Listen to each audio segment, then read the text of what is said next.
The bad news is I am trapped by fire. You can see that it is smoky, and it's getting smokier and smokier.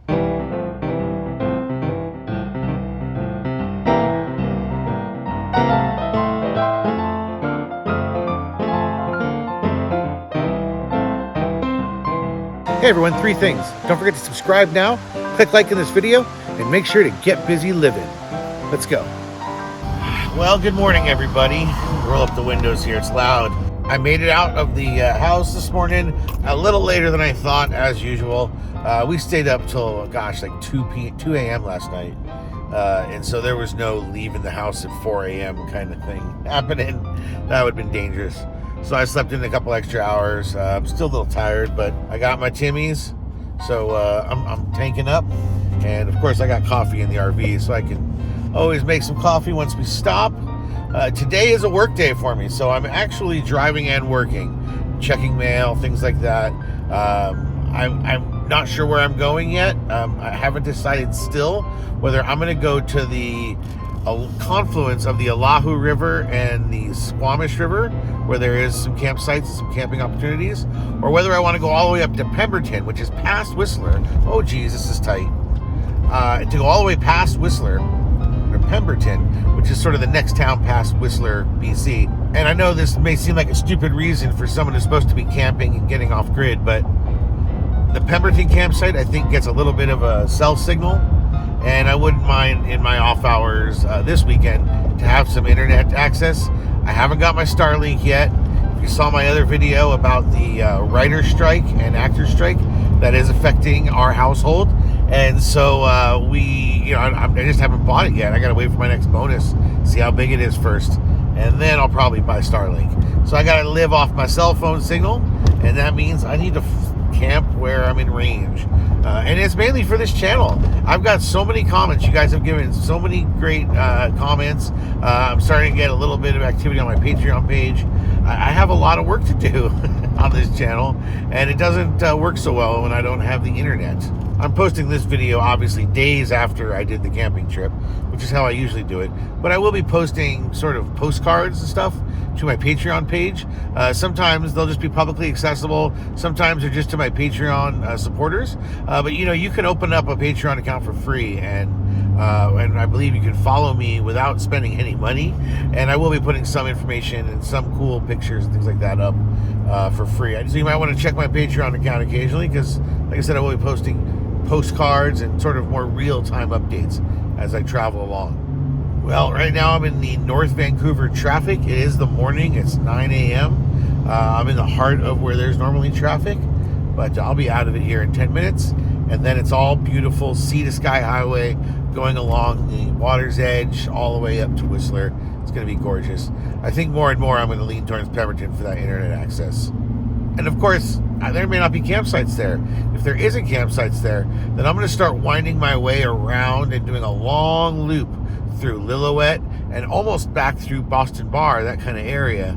And there's a campsite up there that I like that's alongside a lake. I'm sure it's going to have a lot of mosquitoes this time of year, but I'm really interested in checking that out. Okay, I need to get out of this lane now.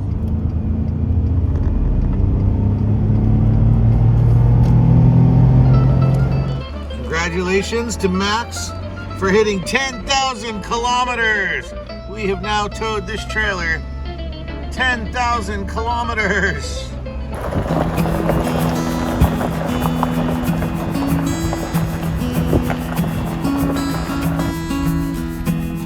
Now, with my last trailer, I didn't come here, and it was mainly because this railroad grade is so tall and so steep and peaked. And my last trailer had a really long distance between that, back wheel of the truck and the front wheel of the trailer. And I just had this fear that I would get stuck going over the crest of this thing. But I'm pretty confident with this trailer it will not be a problem.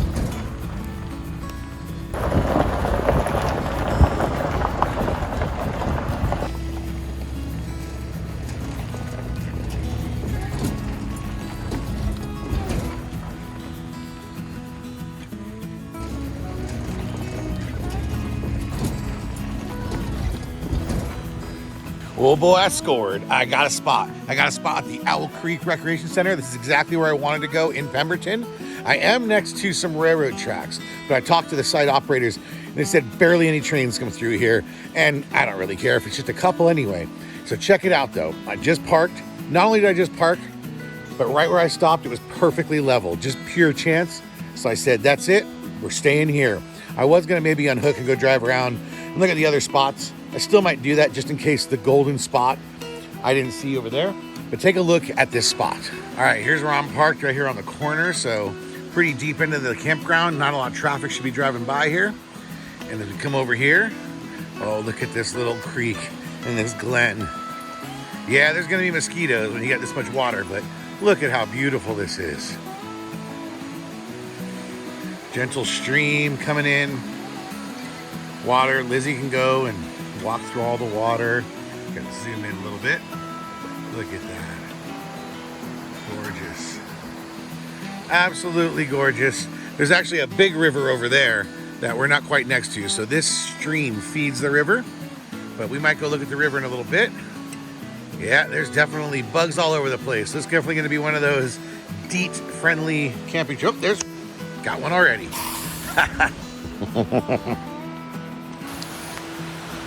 Oh, we'll see how Lizzie gonna get eaten alive. I can't spray her. I'm here at the Oak Creek Recreation Site in Pemberton, BC. It's just outside of Pemberton, BC. This, of course, is a traditional recreation site here in BC. There's no, power. There's no water unless you want to get something from the creek. There is trash, actually. A lot of these are pack in, pack out, but they actually have trash. They've got recyclables, and they've got bear bins. This is grizzly bear country. I keep looking over my shoulder, making sure that Lizzie's got my back. I'm keeping my bear spray close, and so far it's been fine. I haven't seen any bears. It's right next to some railroad tracks, but I didn't actually hear of any trains. They told me when I got here that there's not really very many trains, and the only one that's gone by so far is a tourist train that goes out to Banff. So it was a real short little passenger train that went by once. It was very quiet, well, for a train. First train step in here. It's the Rocky Mountaineer. Rocky Mountaineer is a really nice deluxe train that you can take to Banff. And so that's been it here. This campsite takes no reservations. It's one of the reasons I got here on Friday, and indeed it did fill up by Friday evening.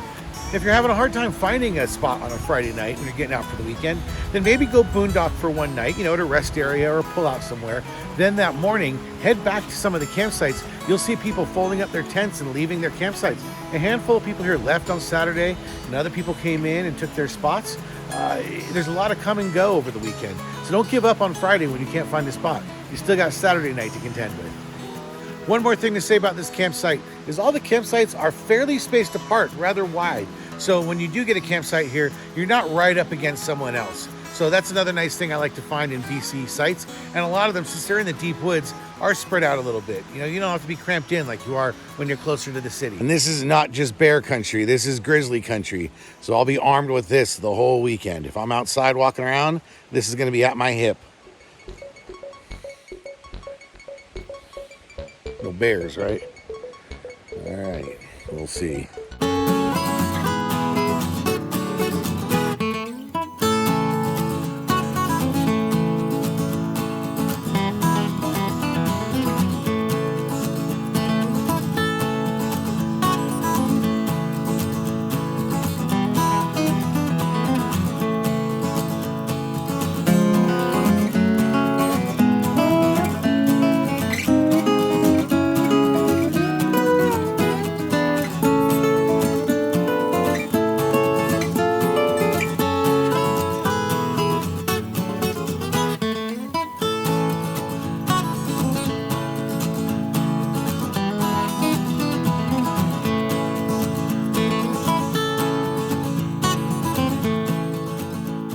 Settled in, kind of a steep spot, so I had to put a block under there, make it fit. Here's the space. Got some neighbors down there. Theoretically, I'm gonna have neighbors here eventually. but what can you do? You got to share space, right? Yeah, pretty high off the ground. Haven't put down the jacks yet. I'll be honest, sometimes when I'm alone, I don't put the jacks down. I don't care. It's only moving when I'm moving. There we go. I also stashed the generator over here. So the truck's over there. The generator's pointing the exhaust that way towards the creek, away from everybody. And in a moment, I'm gonna walk over to that campsite and to the campsite down there. And I'm gonna go see how loud it is, because I bet you can't hear the generator there. As long as they can't hear the generator, I'm gonna leave it on until I'm at 100%. Because I've been running a deficit ever since I pulled this thing out of storage. All right, Lizzie, go hunting. Go hunting. Where's the mouse? Where's the mouse? Where's the kitty? Where's the kitty? Where's the kitty? Where's the kitty? Hey everyone. Well, my intention here on Saturday morning was to get out of here and go over what's called the Hurley Road. The Hurley Road takes you over here from Pemberton over to Goldbridge and Bralorne. These are like old gold mining towns. I believe one of those two is abandoned or mostly abandoned. And so I wanted to get across this cool road, again, kind of off-road dirt road. It takes you over the mountains. And then I was going to loop back on the regular roads, which is also its own beautiful drive. But the loop back is now, I believe, shut down by a fire. So I'm not sure, part of me doesn't even want to go on the first road, although it's fairly far from the fire. It just starts to feel sketchy when you're off-roading and doing activities around forest fires. But I think this is going to be safe. So I may start up the Hurley Road, feel it out, make sure I don't see smoke getting too close, make sure I see lots of people coming in both directions, maybe flag down someone and say, hey, was it good going through? And then I might have to double back and come back across the same road, because going around may be taking me right through the fire. So a little adventurous. I'm going to go ahead and hit the Hurley Road. We're going to find out whether that was a bad idea. I can always turn around.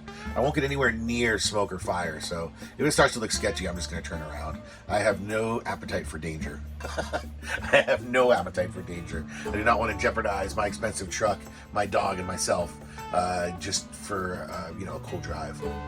I'll jeopardize the truck a little bit if it's a rough road.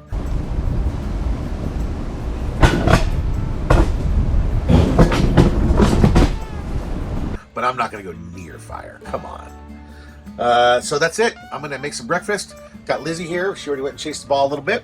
And it's been a real nice, quiet sleep. I actually got to sleep with the window open the whole night. And interestingly enough, it actually drizzled a little bit. But I guess the way they have that angled, I never felt it because it was coming straight down.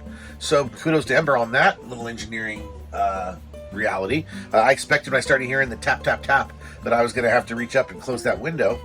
And I heard the tap tap of the drizzle, but never felt a drop. So it's been really nice to be able to sleep all night with all the windows open. There's a slight babbling brook out there with the creek. Can't ask for more. Got a lot of neighbors around, but they're all real quiet, a few dogs. And I haven't seen any bears, which is awesome, because I don't want to see any bears in my campsite ever. All right, I'll see you guys soon. Let's get out to the Hurley. Well, that was fun.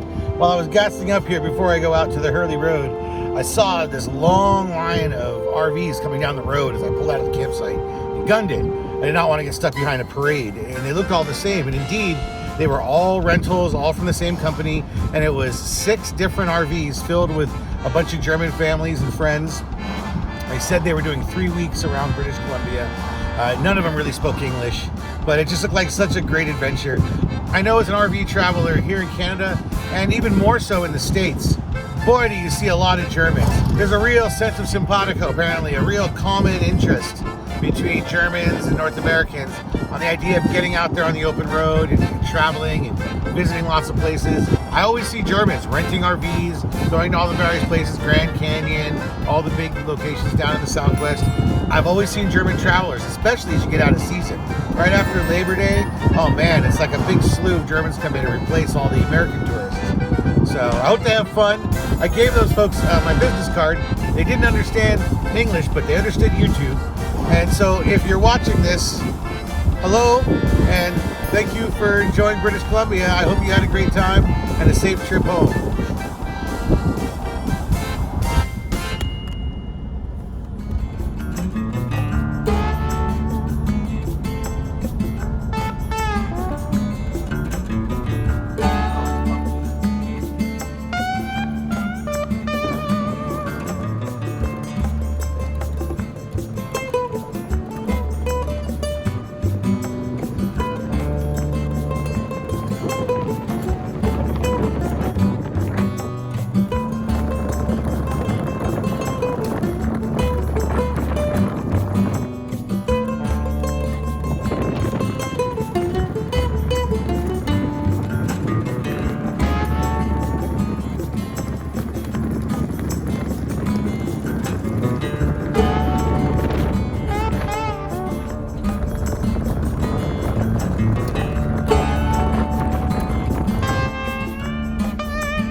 This has been an awesome ride across the Hurley. I'm on the downside now. I've made it through most of it. I could have stopped and taken 3 hours of footage, but you know, I can only make these videos so long. But there was just some beautiful views. Even looking at this lake now is wonderful, but you can see that it is smoky, and it's getting smokier and smokier. And I can still see out about, you know, I don't know, 7 kilometers, 5 miles maybe. So there's not like a fire right here, but I'm getting closer and closer to where there's fire. And so there's a chance I may have to turn around and go all the way back. I'm hoping there's no new fires. It doesn't look like any lightning storms happening right now, but there are more clouds. So, you know, all of a sudden there was lightning, then all of a sudden I could be in the middle of forest fires. So a lot of brown trees out here. It's looking a little grim. But anyway, I'm gonna keep going. It's been enjoyable. Blasting music, playing Black Sabbath and Grateful Dead like I was 16 again. And some of these roads are really straight and flat, so I've been hauling ass. That's it. It's the end of the road. We are back on pavement. I just did the Hurley Road. We're gonna head over to Goldbridge and the other one, Bralorne, or I have to look up its name. But we're gonna go check those out. I'm not totally sure what those towns have to offer, but that's the way I roll. Let's go find out together. Hey everyone, I'm at Bralorne, I guess, and I just went through Goldbridge. Goldbridge was nice if you want to like go mining or, you know, like gold panning. There's some stuff there. There's a little museum. I wanted to keep going because I want to check this town out, which is a little more abandoned. There's definitely some abandoned buildings, but clearly it's coming back to life. There's many people here building and new homes coming in. So I guess what was once a ghost town is now going to be a new town again. But the bad news is I am trapped by fire. A little bit. I cannot go the way I wanted to, which apparently is a little more scenic.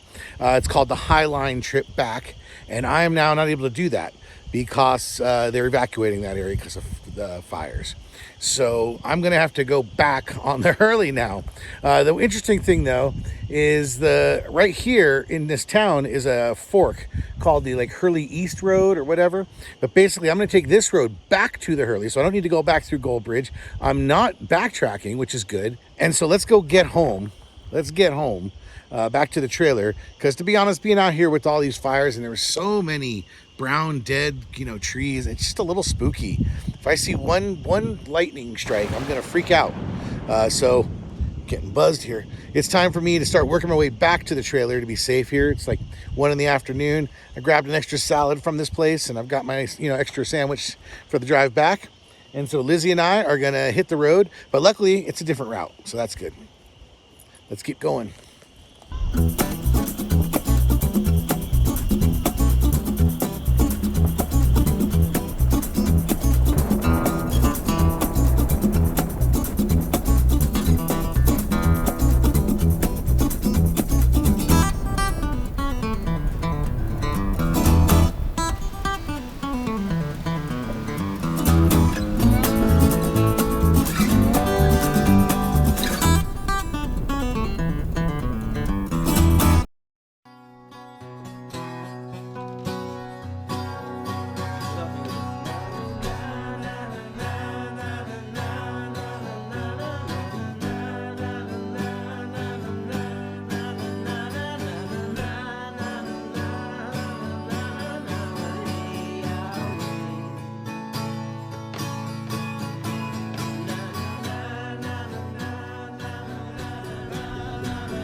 Pemberton Valley is an historic farming valley going back decades and decades to really the start of the area.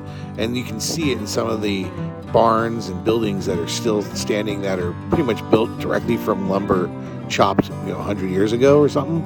And so there's all these old farms you can visit, lots of these honor system style farm stands where you just roll up, choose what you want, leave money, or you can send it to them electronically because it's the 21st century. And of course there's these great farms that have now turned into sort of tourist destinations, and there's lots of farms that you can visit, bring the families to. This one I visited had a petting area, one of those honor system farm stands, and then it also actually had a little brewery built out of the barn. In particular, here I stopped at, I guess, Miller Farms is the name of it. And it is a real operational farm, for sure. If you do decide to come to Pemberton, make sure you put a little time aside so you can come out here to the farm area and check out some of the farm stands. They also have some small farm pubs out here, little brew pubs. And Lizzie found something stinky. Oh, she likes that, whatever farm stink she found. Anyway, if you come out here, this time of year, there's all kinds of things being harvested. This is the perfect time to stop by these farm stands. You actually go in here, choose what you want, put it in the logbook, and leave your money. And it's all honor system. So I was able to get some broccoli. I got some chard, some kale, some black kale, and I got some green leaf lettuce. Huge head for $3.25. And so all that came to, there we go, $20.50. Yeah, they're set up for tourists, but they're really nice out here. Lots of parking, you can fit RVs. Down here over my shoulder, you can see they got like a little brew pub. I'm gonna head over there. Oh, Lizzie. What did you find? Come on, let's go. Come on, Lizzie.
Another awesome weekend. Felt a little short since the last vacations have been more than just a standard weekend. But the fact that I was able to get out early Friday, like before work even started, and then work as I kind of went up. And once I got settled in, I had to do some contracts and things that I do for my job and get some stuff back to a client. I like to boast to some of my coworkers about how my office can be just looking out at a stream, looking out at a brook, a lake, and I can just sit there and do a work day. And it's nice to actually do it and kind of, show off. It is one of the reasons I got this model. I highly recommend, if you go over to Pemberton, that you go to the farms, you check those out, you head out to the Hurley Road, drive over to Goldbridge, drive over to Bralorne, take the High Line Road back, or take the long drive through Lillooet back, do a big loop. It's a nice long full day. Lots of views, lots of places to stop and get wet and cool down if you want to hop in a river or a lake. It was just as epic as I had hoped it would be, especially for such a short period of time. Really, everything just happened concentrated on Saturday. Friday, I took it real easy and just pretty much made dinner. And Sunday, I took it easy in the morning, waiting for all the campers to leave so I could run my generator. So the trip back was great. I do have some great footage of the Sea to Sky Highway from the top of my trailer. The Sea to Sky Highway is this nice windy road that leads from Vancouver all the way up to Whistler and then beyond. It is an epic drive. I actually had the advantage recently for my job, not to show off, but I got to go on a supercar driving experience up and down that same road that you're seeing here in the video. And I got to drive some very, very fast cars. Of course, I drove them exactly the speed limit the whole time. I would like to say that for the record here on this YouTube channel. But yeah, the cars I got to drive were awesome. So it was funny driving it just a week or two later with the trailer. Couldn't quite drive as fast around the corners as I could in the various Audi and Beamers and other cars we were driving. Thanks for coming along on the ride with me. I do recommend the Owl Creek Recreation Area. It was a nice little rec site. You know, I really enjoyed it. I found it a few years ago and said I'm definitely going to go back there and camp one day. Having camped there really validated how nice I thought this site would be, and I'm really glad it worked out. It's also a great access port for all the kinds of things you can do up there north of Pemberton. Hopefully next time I can do a 3-day weekend there with Johanna. I hope you enjoyed the video. Don't forget to subscribe. Click like on the video. There's a link to my Patreon page, which has free stuff. You don't have to subscribe for a paid subscription to see everything on my Patreon page. And make sure you get busy living. See everyone. I want to thank my newest Patreon supporters, Cindy and Thomas K. If you want to support this channel, check the Patreon link down below.